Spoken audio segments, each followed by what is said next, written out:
Приветствую, дорогие, чуть не сказал телезрители, но получается скорее радиослушатели. Почему именно такой формат и будет ли он каким-нибудь другим, объясню как-нибудь на досуге, а пока вот так. Итак, обещанный ролик о медицине. Я обещал, что он будет в поддержку Алексея Навального, но как-то не очень получается. В смысле не получается именно в поддержку именно Алексея. Почему? Об этом в конце, а предварительно специально посмотрел и послушал его выступление на эту тему. Ну что сказать, уши вянут.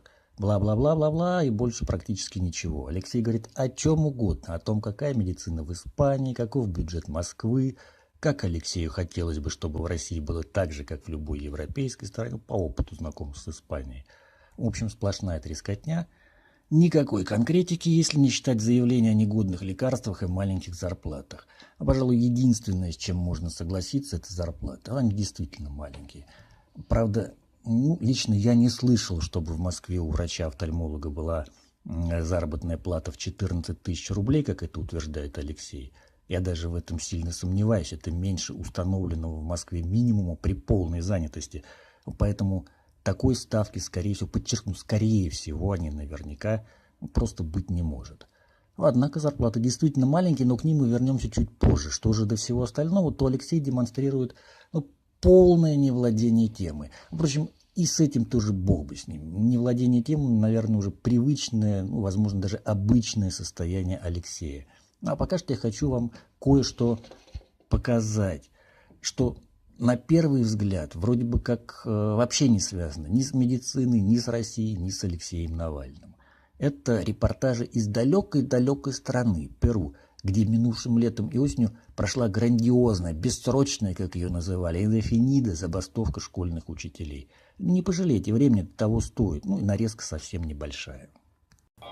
Забастовка сопровождалась, много чем она сопровождалась. Были столкновения с полицией, бастующие ходили на шествия, митинги, эти шествия, митинги разгоняли слезоточивым газом, водометами, была пальба, стрельба, преимущественно, конечно, резиновыми пулями, но тем не менее пострадало немало людей. Plaza San Martín, luego también de marchar por algunas arterias, ahora se concentran en la Casa del Maestro. Estamos hablando de la cuadra 2 de Paseo.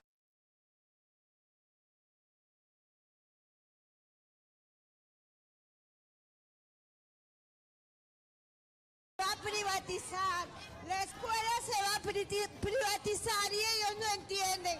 Sombrío no entiende porque este gobierno es de los millonarios. Los profesores no les interesamos ni los niños. ¿Por qué no quieren diálogo? Juliana, Romy, nosotros...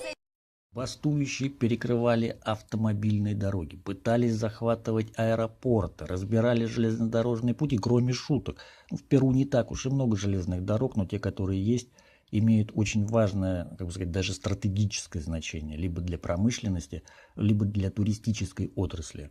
В частности, такой дорогой является железная дорога из Куско во всем известный Мачу-Пикчу Пуэбло, откуда туристы попадают, как говорится, в загадочную, как там точнее говорят, в загадочную Сьюдаделу инков, которую по праву считают одним из чудес света. И вот в одну прекрасную звездную ночь безответственный неизвестный, именно так и сообщалось, да вы по подписи к фото можете это видеть, безответственные неизвестные, которые на самом деле, конечно, были бастующими учителями, к чертям собачьим разобрали рельсы этой дороги на перегоне между Урубамбой и Оллянтой-Тамбо.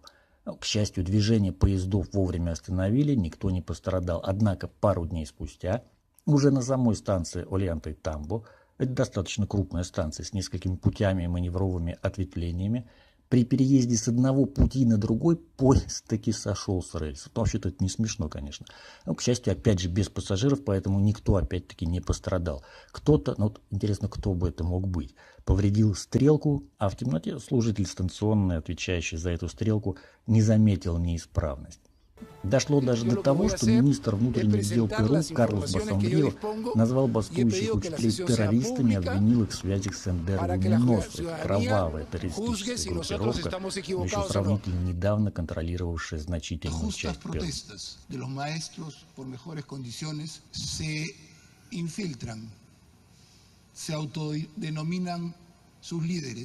Para Basombrío, los infiltrados son quienes motivan a los maestros a enfrentar a la policía. Violencia que se registró el miércoles cuando se pretendió dirigir las manifestaciones a los exteriores del Congreso. Algunos, porque fueron muy pocos, ahí están las cámaras, no son los maestros del Perú. Los maestros del Perú no son violentos, los maestros del Perú no son responsables de sus actos. Unos cuantos rompieron el cerco de la policía.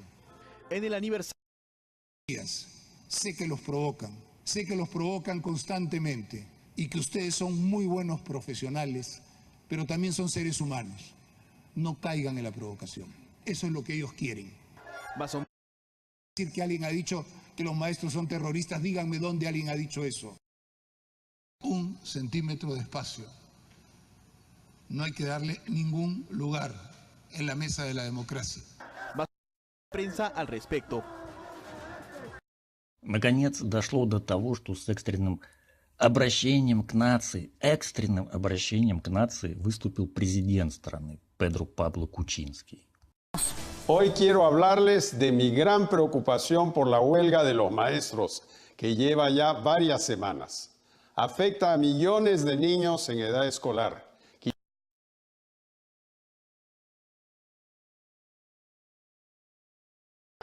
Nunca aceptaré la violencia y la intimidación. Muy buenas noches.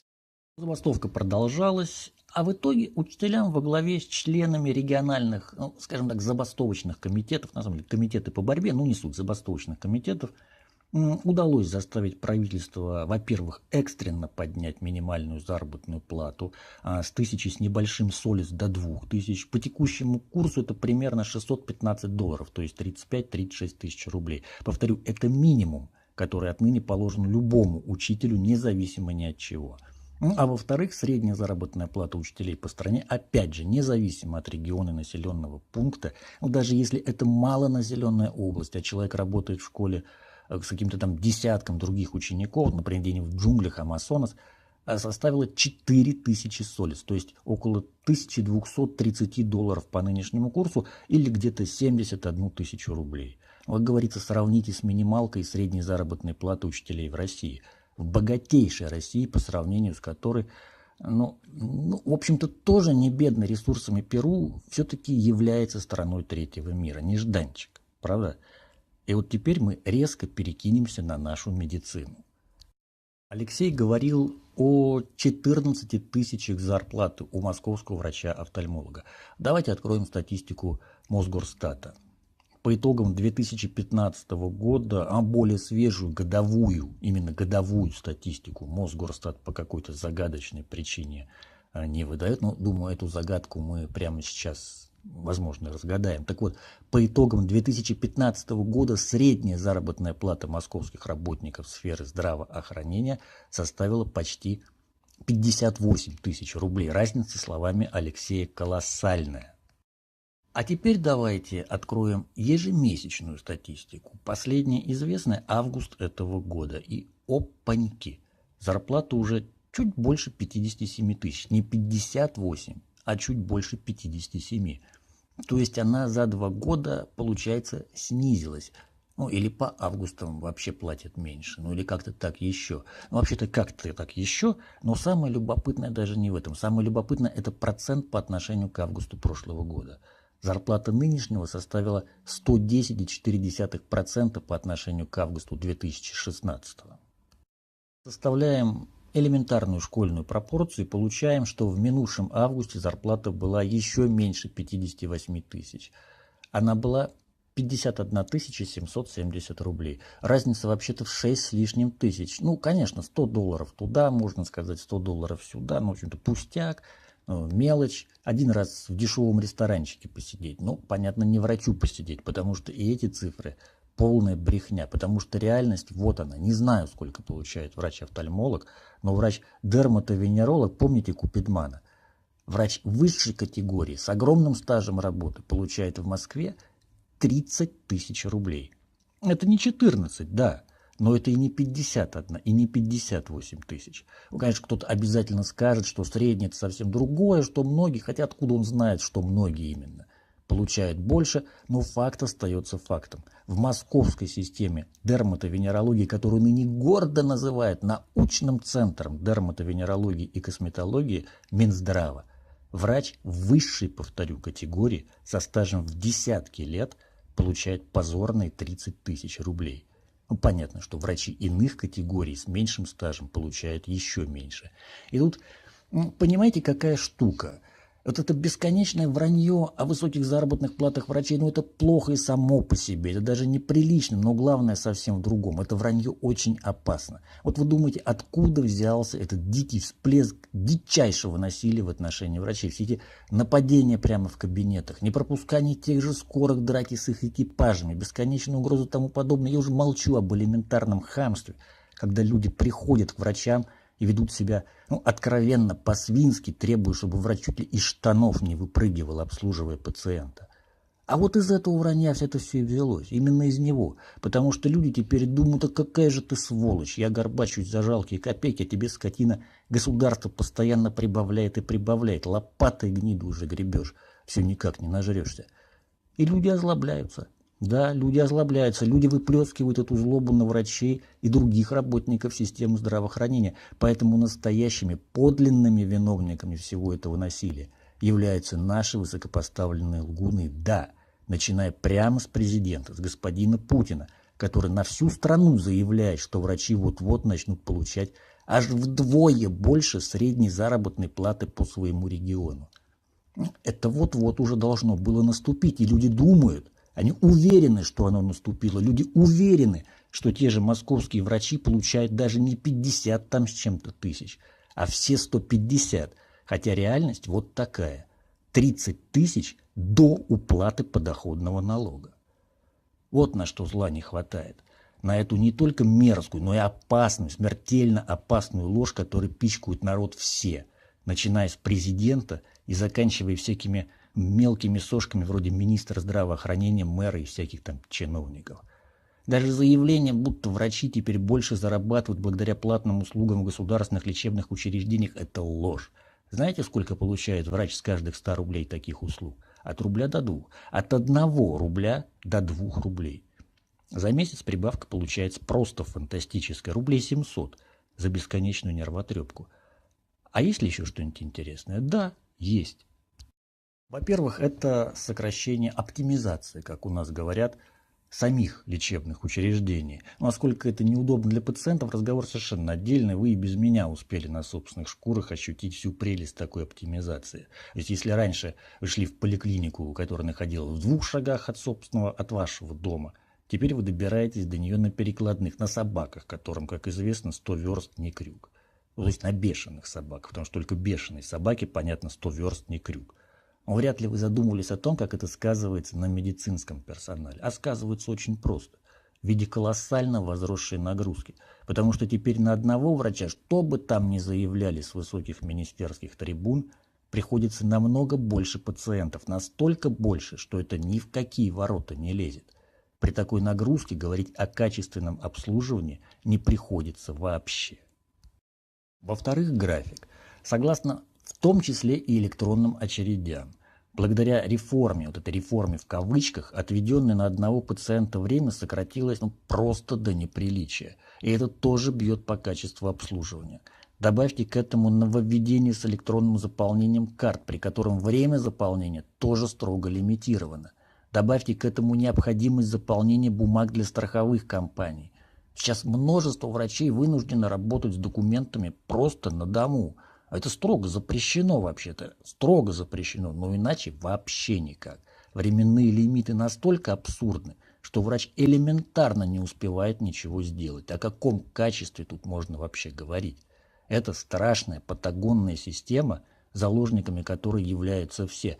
И сами работники сферы здравоохранения, и пациенты. И вот, к слову, еще о страховых компаниях.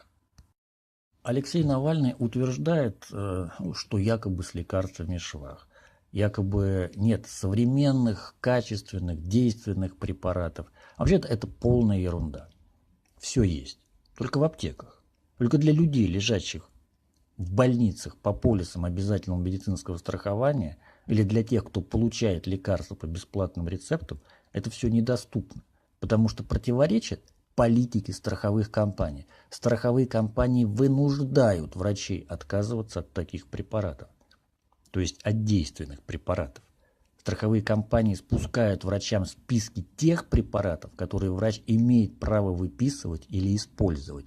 И понятно, что это самые дешевые и часто абсолютно бесполезные препараты. Причем часто бесполезные даже не в силу того, что они дешевые или плохи. Они могут быть и дешевыми, и нормальными одновременно. Такое бывает. Но они могут быть плохи, потому что они вообще не годятся для лечения того или иного заболевания с учетом индивидуальных особенностей каждого конкретного пациента. И врач ничего с этим сделать не может. Если он выпишет или использует какое-то средство не из списка страховой компании, страховая просто не оплатит это дело, а как следствие вычет из заработной платы самого врача, из этой вот заработной платы и без того копеечной.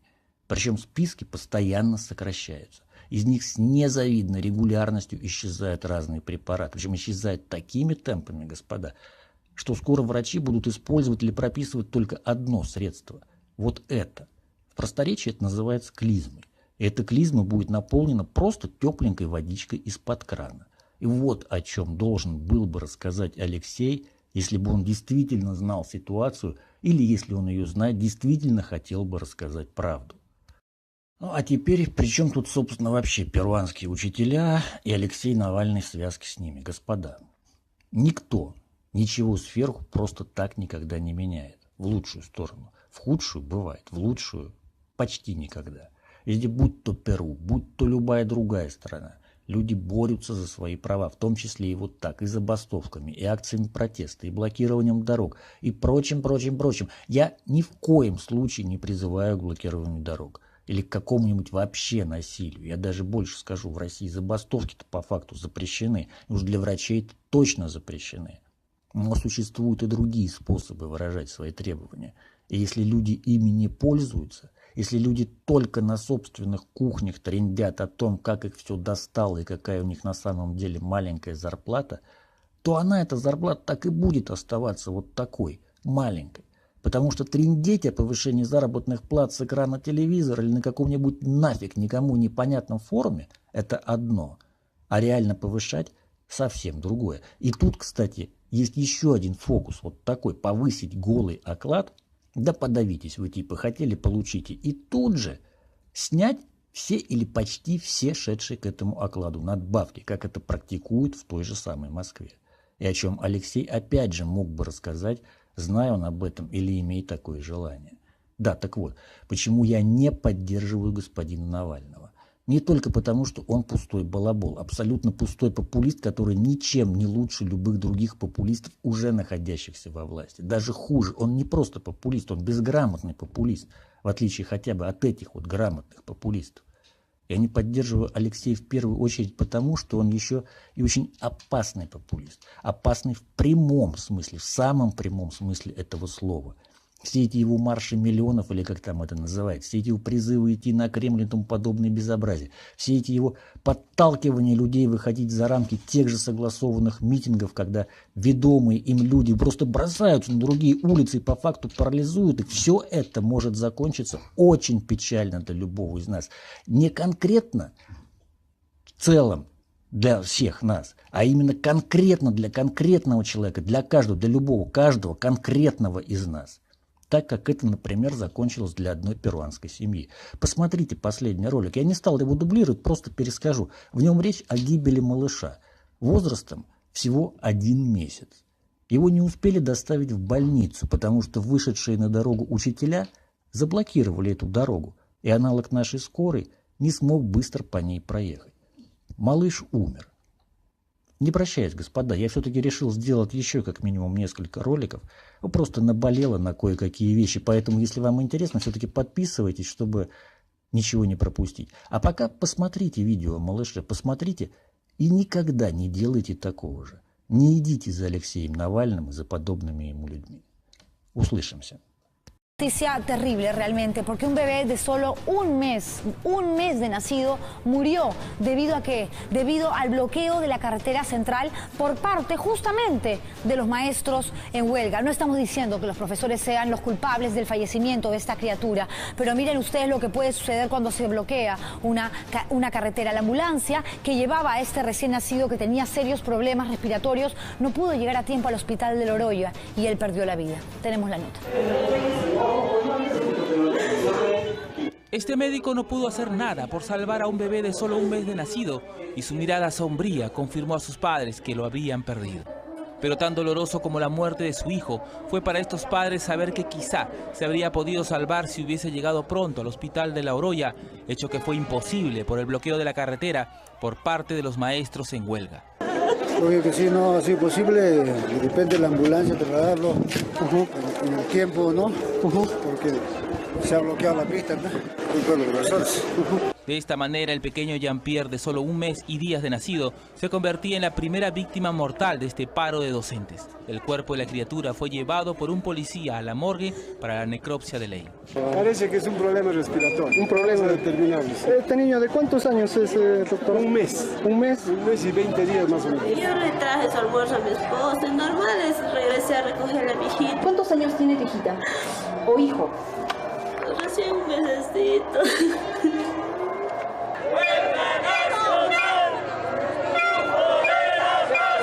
El bloqueo de la carretera central que realizaron los docentes en La Oroya fue total. Una protesta que no solo perjudicó a miles de personas, sino que contribuyó a la muerte de una criatura inocente.